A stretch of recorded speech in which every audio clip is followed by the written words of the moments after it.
Sa mga naglalaro noon ng luksong baka, pihadong relate kayo rito. Pero binago na ang nasabing laro dahil ibang hayop na ang tatalunan mo. Ano yan? Panoorin to. Sige lang.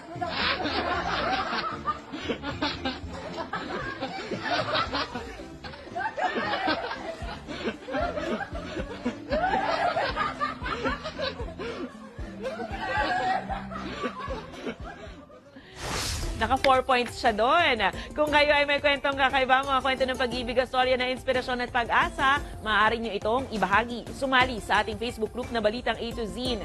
Panoorin ang replay ng ating programa at sundan ang ating social media pages. Hanapin ang Balitang A to Z. Ang ating quote of the night ay mula sa isang theologian na si Desmond Tutu.